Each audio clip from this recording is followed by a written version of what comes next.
I'm Adam in Wales, and this is another in my series of short first look reviews of games that I picked up at Essen, Essen Spiel Convention last week in October 2016. So these are games that I've played a few times, got a first feel for, but because there are no reviews yet, I'm trying to put them out there quickly.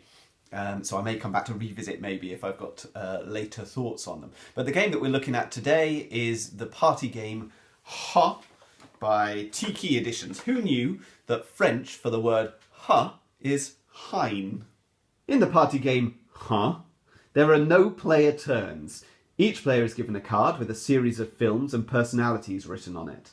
When a player feels they have an adequate clue, they declare it and then they turn the 1 minute timer over.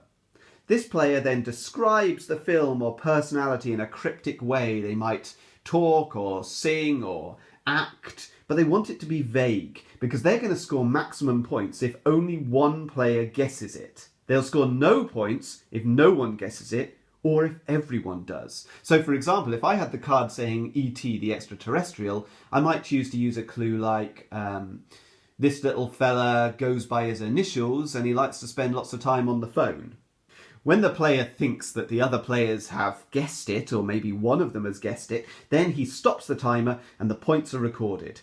Another player can then opt to take a turn, and so the game continues until one player scores 11 points and wins the game. Now I think it's fair to say that this is a sort of mash-up of the games Dixit and Time's Up.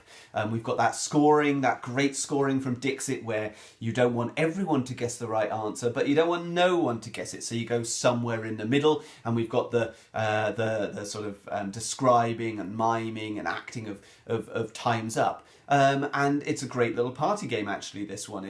I was so pleased it came in this little box, you know, it fit well into my suitcase, and the idea is fantastic. Now admittedly you could play this without purchasing the game, but the nice thing about having that deck of cards is that it does limit players from coming up with in-jokes and references that only one person will know. So if we think up our own categories for the clues, you know, you could easily do that. You could think of a film and say, I've got a film, and then try and describe it. But that way you might pick a film that you know only one other player has seen. So those cards do force you down a certain sort of route, and I think that's good for a game like this. There's not much to it in terms of components or anything like that. Essentially, you have a deck of cards and a 1 minute timer, and then this little score sheet. But what is nice is the scoring cards. We have rules here for, I think it's up to like 17 players. Yeah, 3 to 17 players, and little cards that set the scoring for each of those different player counts. I mean, that's fantastic to have a game you could play with 17 people. I must admit, I haven't tried it at that player count yet. But the rules are really loose here. You know, if you're not feeling creative or you're unable to come up with ideas, well, you can just guess, and you can play the game and do very well in the scoring just doing that, because there's no turns here. Players just decide, you know, okay, I'm going to have a go at giving a clue. I've got a clue. I've got a clue. So there's no pressure on anybody. I suppose it could be dominated by a player who particularly wants to give all the clues, but as long as you know your group and you can keep that in check, I think it's nice to have this loose party game thing. But in this one, the scoring really does matter. It's, you know, we often say about party games that the scoring sort of falls aside and it doesn't really matter.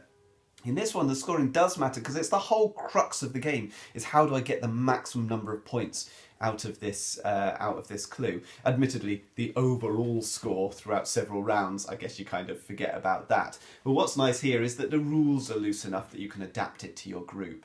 This is a great little game from Tiki Editions. I don't know how widely available it will be, but I would recommend taking a look at it. It's certainly a party game that's going to be added to my regular sort of rotation of games.